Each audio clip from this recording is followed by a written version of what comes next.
YouTube land. This is Phoenix Draconis coming with you with another toy review video. As you can see, this week's video is going to focus on Transformers Kingdom War for Cybertron Trilogy's Starscream Core Class Edition.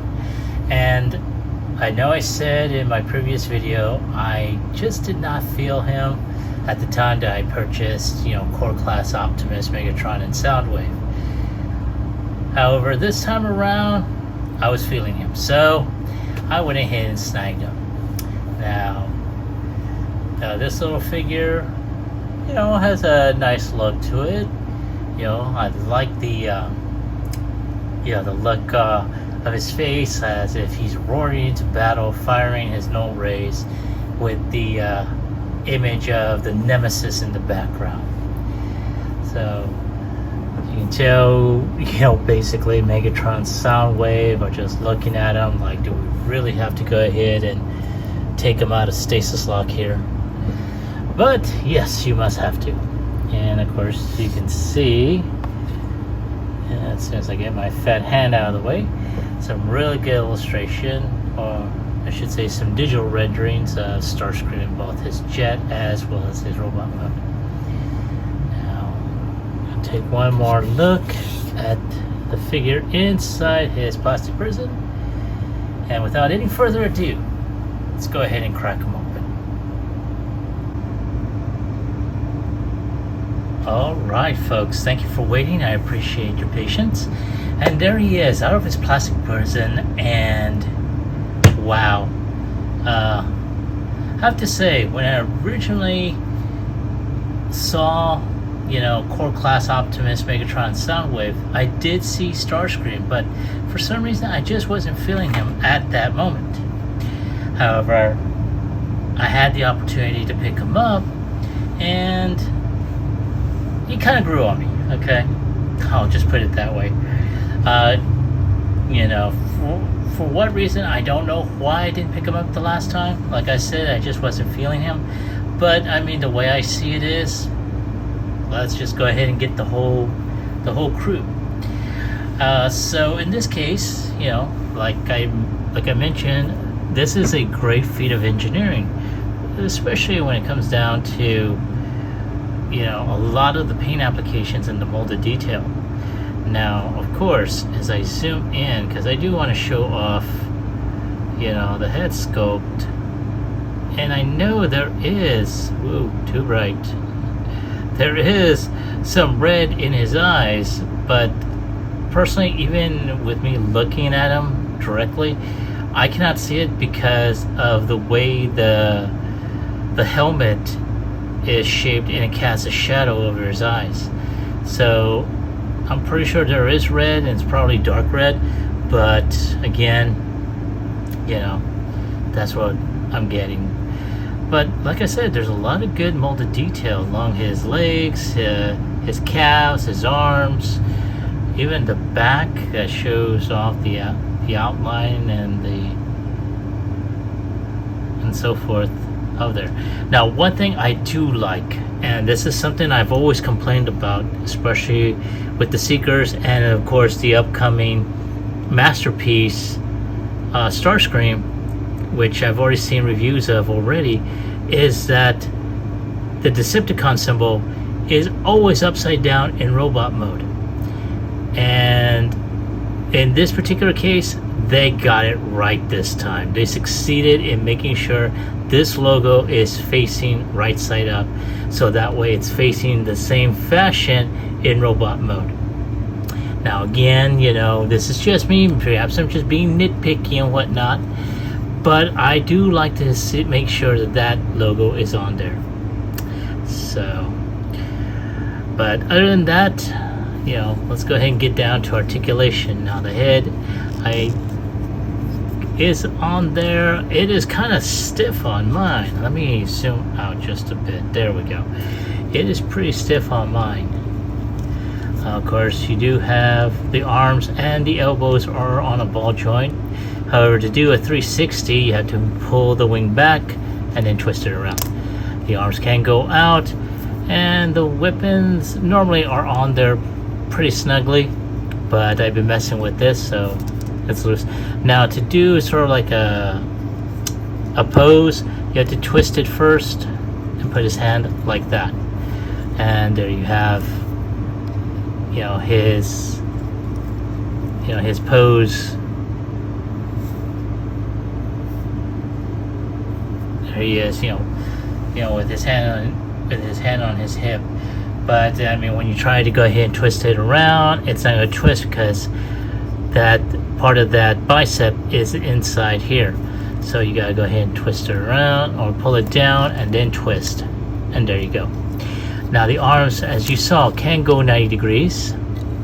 There is no waist articulation. The legs can kick up, can kick back, but it does hit the back portion here, and it can bend around 90 degrees. Now there is no ankle tilt other than what's already molded, but other than that, that is about it. So seeing as how one no ray is already down, let's go ahead and take off the other and start the transformation process. Now in this particular case, we're going to go ahead and open the chest up like this. Open it up, open.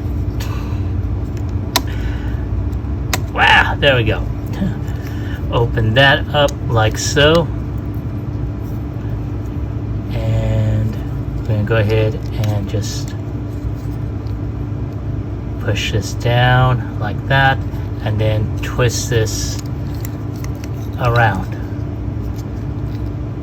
like that. So once that is twisted around, we're going to push this up like so. We're going to twist the arms. We got to make sure that this head is twisted around so it's facing inside.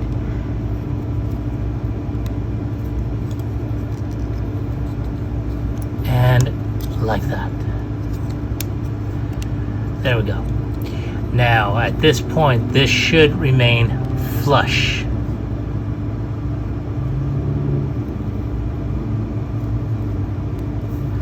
Alright, now once that's done, we're going to go ahead and peg the legs together. There is a peg right here on the left leg. There's a peg hole on the right. You just pop those in.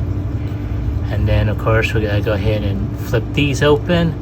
There is a little divot somewhere, yeah, right behind the back wing. And you just make sure that that snaps in there. You're going to do that again with, whoops, that one. And there we go. And then all you gotta do is just snap these legs in like so, and then we're just gonna go ahead and fold this section in and this section in. There we go. Now at this point, there is a tab right here. There's a slot right here in the wing. You're going to go ahead and twist this arm in like so, fold that in, push this wing down, and there you go. We're going to do the same with the other arm, twist it, and then just snap in the peg. There you go. We're going to connect the no rays, and like so, do the other one, right there. And just trying to make sure everything is flushed. Almost forgot about these. And there we go. There is Starscream in his vehicle mode. Now, it's a more simplistic design, but the thing about it is that the back thrusters do not fold in. So, you know, you've got visible foot syndrome. But all in all, that is it. This is probably one of my more shorter videos I've ever done. So give me a moment to go ahead and get Starscream transformed and put together with Megatron and Soundwave, and I'll come back with my score and my final thoughts. Alright folks, thank you for waiting. Now, there is all three of the lead Decepticons here, and my thoughts on this figure. I like it. It's very simplistic. You know, of course, you know, with Starscream being the second in command, he's always on there. Of course, you know, let's see here. Other than the fact you can't really see his red eyes because of the way his helmet is, it could be because of my lighting also. I'm probably still going to give him a 9 nonetheless. He's a good looking figure. I really like him. One thing that kept that score was the fact that these symbols are upright. I like that. Why Takara and Hasbro, oops, I knocked Megatron down. Why Takara and Hasbro always have the figures, you know, symbols, especially with the jets, upside down in robot mode and in vehicle mode, I don't know, but it needs to stop. But other than that, on a scale of 1 through 10, I give it a 9. So let me ask you, have you had the opportunity to pick up any of these core class figures? And if so, do you like them? Do you hate them? Leave me your comments in the comment section down below. Like, share, subscribe to my channel, ring the bell icon so you can be receiving news when I put out new videos. This is Phoenix Draconis, and I will catch you all on the flip side. Peace.